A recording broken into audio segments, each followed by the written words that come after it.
Hello है नमस्कार, स्वागत है आप सबका जीएस एकेडमी हिमाचल के यूट्यूब चैनल में। स्टूडेंट्स, तो हिंदी साहित्य में हम लोग कर रहे हैं भारतीय काव्य शास्त्र। ओके, तो भारतीय काव्य शास्त्र में आज हम कर रहे हैं रीति संप्रदाय। तो जो रीति संप्रदाय है उससे पहले हम लोगों ने देखिए अलंकार संप्रदाय भी पढ़ लिया है, ठीक है। साथ में जो भारतीय काव्य शास्त्र है उसमें हम लोगों ने देखी काव्य लक्षण, काव्य हेतु, काव्य प्रयोजन, ये सारी चीजें हम लोगों ने कंप्लीट कर ली है। तो अभी जिन्होंने पीछे वाली क्लासेस नहीं देखी है पहले तो पीछे वाली क्लासेस देख ले। स्टूडेंट्स, हमारी जो क्लासेस है PhD Hindi, LT, net set, KVS के लिए बहुत ही इंपोर्टेंट क्लासेस है। तो अभी आप लोगों ने चैनल को सब्सक्राइब नहीं किया है तो चैनल को सब्सक्राइब कर लें। ओके, तो चलिए आज का टॉपिक स्टार्ट करते हैं। तो रीति संप्रदाय। ओके, तो जो रीति संप्रदाय के प्रवर्तक है सबसे पहले तो देख लेंगे रीति संप्रदाय के प्रवर्तक कौन है। तो आचार्य वामन जो है रीति संप्रदाय के प्रवर्तक हैं, आचार्य वामन। ओके, तो सबसे पहले जो रीति संप्रदाय के प्रवर्तक है आचार्य वामन, उन्होंने काव्य आत्मा का प्रश्न उठाया था। ओके, ये यहां पर इंपॉर्टेंट हो जाता है। सबसे पहले काव्य आत्मा का प्रश्न उठाया किसने? आचार्य वामन ने। सबसे पहले काव्य आत्मा का प्रश्न उठाया। ओके, किसने? आचार्य वामन ने। आचार्य वामन ने, ठीक है। तो इन्होंने सबसे पहले काव्य आत्मा का प्रश्न उठाते हुए काव्य की आत्मा किसको माना? रीति को माना, ठीक है। काव्य आत्मा, थर्ड पॉइंट क्या हो जाएगा? काव्य आत्मा इन्होंने किसको माना है? रीति को माना हुआ है। काव्य आत्मा रीति को माना, ठीक है, आचार्य वामन ने। ओके, अब देखिए इन्होंने क्या कहा है? इन्होंने कहा है रीतिरात्मा कावस्य। रीति रात्मा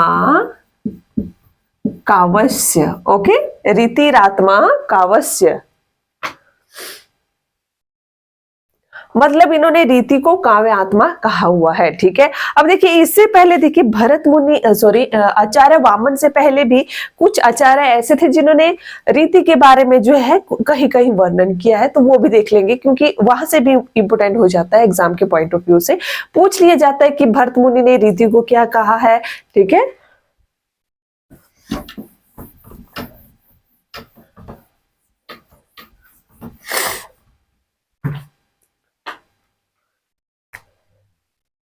आचार्यों का नीति निरूपण।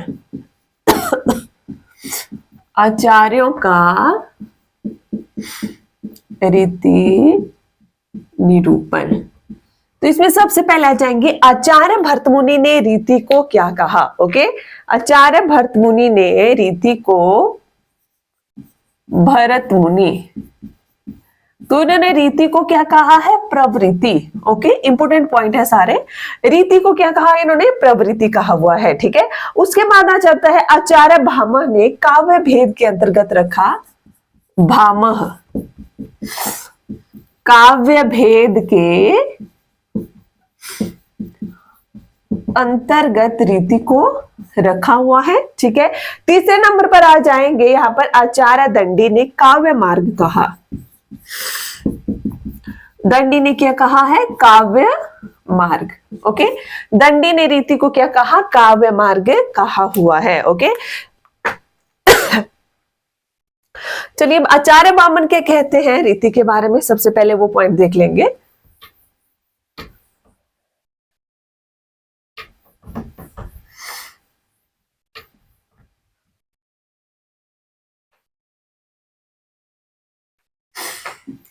आचार्य वामन, तो आचार्य वामन ने सबसे पहले रीति शब्द का प्रयोग किया हुआ है। फर्स्ट पॉइंट तो यही नोट करेंगे। सबसे पहले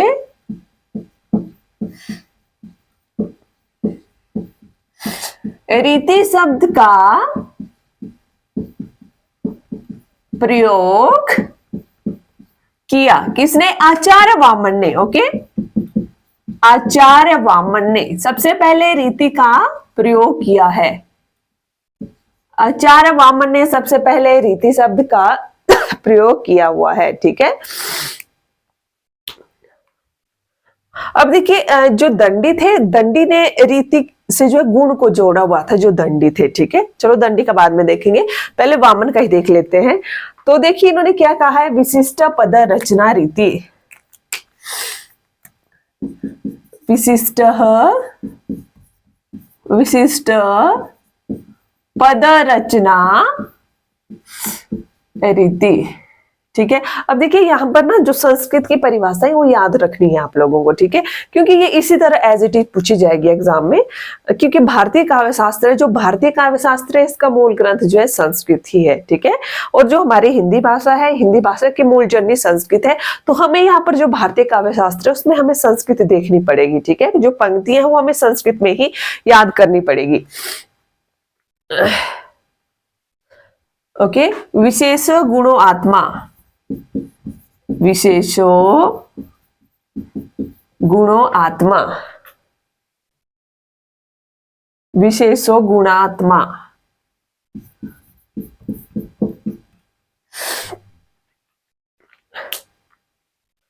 ओके, अब देखिए गुण का लक्षण क्या दिया हुआ है, गुण का लक्षण, गुण का लक्षण इन्होंने जो दिया है वो देखिए किस तरह से दिया है। गुण का लक्षण, तो इसके लिए भी संस्कृत में ही परिभाषा दी है। ठीक है, जो गुण का लक्षण है उसके लिए जो संस्कृत में परिभाषा दी है वो इस तरह से है, काव्य शोभाया कर्तारो, काव्य शोभाया, काव्य शोभाया कर्तारो, काव्य शोभाया कर्तारो धर्मा गुणा, धर्मा गुणा। ओके, काव्य शोभाया कर्तारो धर्मा गुणा, तो ये क्या क्या कहा है, जो गुण के बारे में। ठीक है, गुण के बारे में इन्होंने कहा है वामन ने, काव्य शोभा कर्तारो धर्म गुणा। ठीक है, अर्थात काव्य का शोभा करने वाला धर्म क्या है, गुण है। अर्थात काव्य की शोभा करने वाला धर्म गुण है। ठीक है,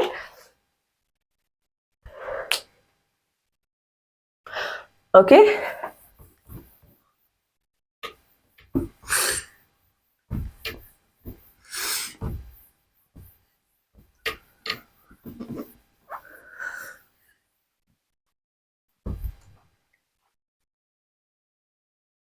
अब देखिए जारे वामन से पहले वैदर्भी व गौड़ी रीति की चर्चा हो चुकी थी।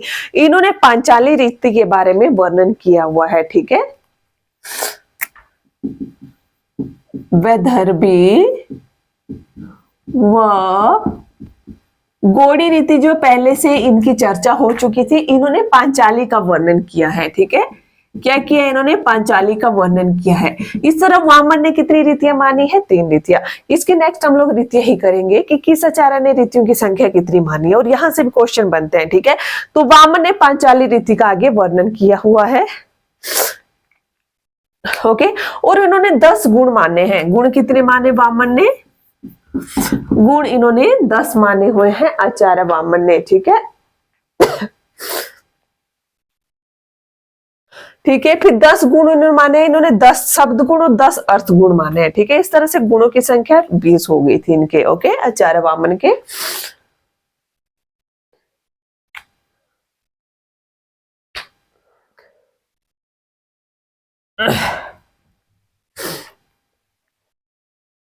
अब देखिए जो रीतियां है ना, रीतियों में कुछ गुण होते हैं। ठीक है, एक साइड रीतियां हैं, एक साइड गुण है। जो रीतियां हैं वैदर्भी, गौड़ी व पंचाली, मुख्यतः 3 ही रीतियां हैं। ठीक है, जो मुख्यतः हैं, पर विद्वानों ने अपने अपने मत दिए, किसी ने 4 मानी है, किसी ने 3, किसी ने 6 मानी हुई है, पर मुख्यतः सर्वमान्य जो है वो 3 रीतियां हैं। वैदर्भी, वैदर्भी रीति, ओके, गौड़ी रीति, और तीसरी हो जाएगी पांचाली, पांचाली रीति। ठीक है, और वैदर्भी रीति में देखिए क्या गुण होता है, वैदर्भी रीति में समस्त गुण होंगे, समस्त गुण, समस्त गुण। ठीक है, और गौड़ी रीति जो है इसमें ओज गुण होते हैं, ओज गुण, ओज गुण इसमें होते हैं, ठीक है। ओके, ओज गुण होते हैं, क्रांति गुण होते हैं, ओज गुण व क्रांति गुण होते हैं, ठीक है। और पांचाली रीति में माधुर्य व सुकुमार गुण, माधुर्य व सुकुमार गुण। देखिए जो वैदर्भी रीति है इसमें समस्त गुण होते हैं, इसलिए सर्वश्रेष्ठ जो रीति है वो वैदर्भी रीति को ही माना गया है, सर्वश्रेष्ठ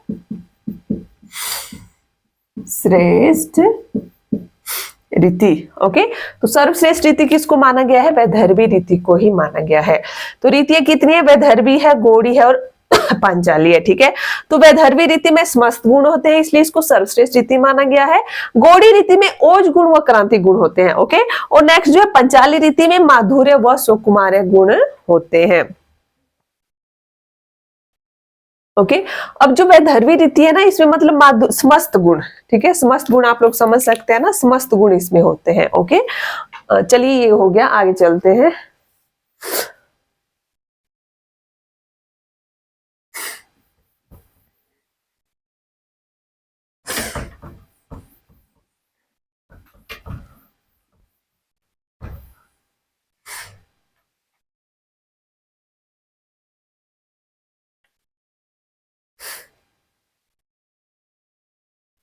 ओके, अब देखिए वैदर्भी, गौड़ी, पंचाली रीति तो हो गया, ओके। इसके बाद हमारा बनता है कि रीतियों की संख्या कितनी है, ओके। साथ में जो काव्य गुण कितने हैं, और जो अन्य आचार्य हैं उन्होंने रीतियों के बारे में अपने क्या क्या मत दिए हुए हैं, ठीक है।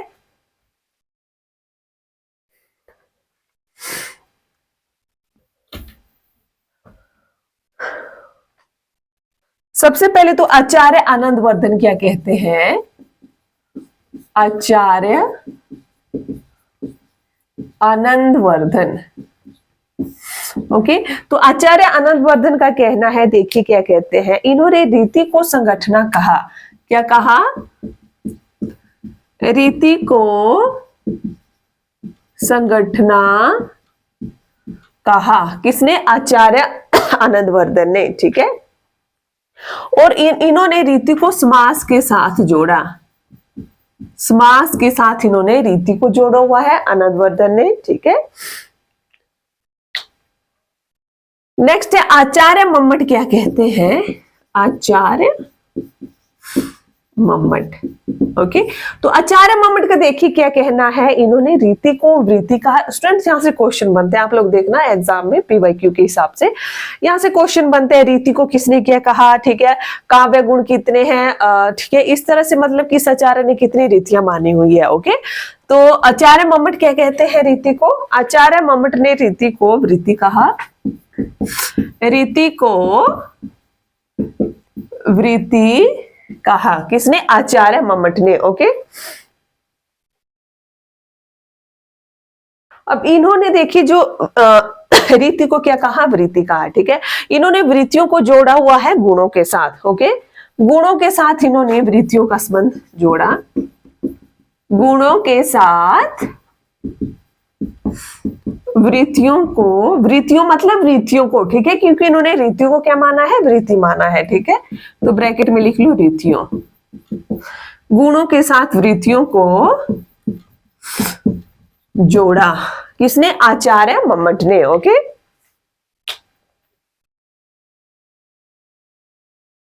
अब देखिए जैसे कि माधुर्य गुण मैंने करवाया था पीछे, माधुर्य गुण,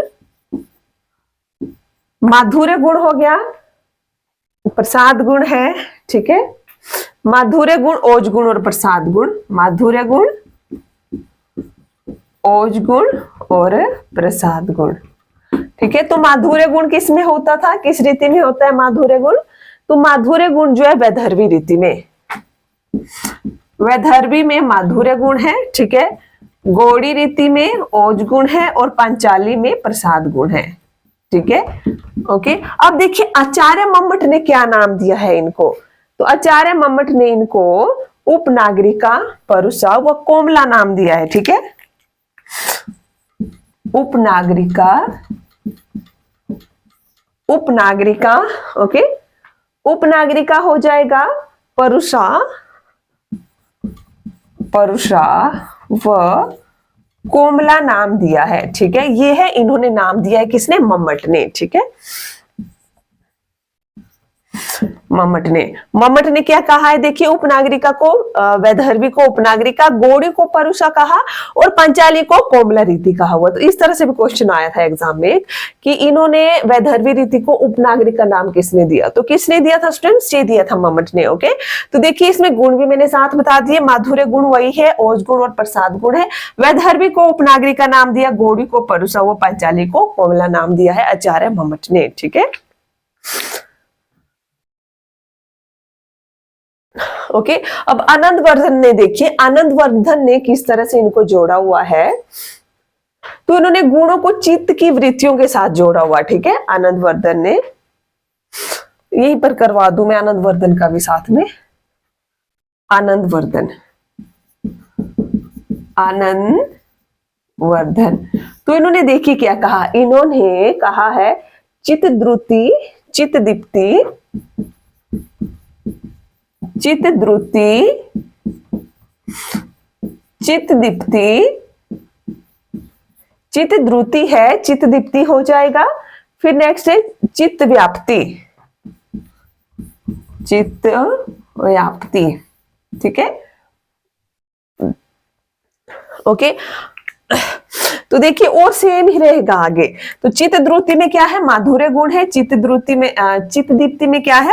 ओज गुण है। और चित्त व्याप्ति में क्या है? प्रसाद गुण है। ठीक है, पर आनंदवर्धन ने इस तरह से इनको जोड़ा हुआ है, चित्तद्रुति, चित्तदीप्ति व चित्त व्याप्ति में।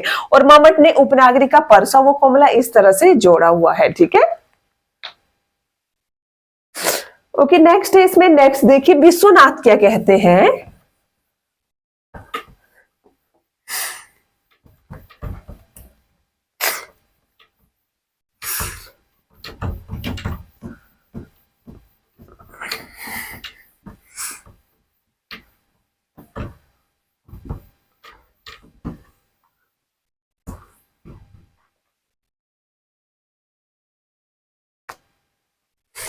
विश्वनाथ, विश्वनाथ, ओके। तो विश्वनाथ का मानना है कि पद संघटना रीति है, पद संघटना रीति है। बहुत ही इंपॉर्टेंट पॉइंट है ये भी विश्वनाथ के अनुसार।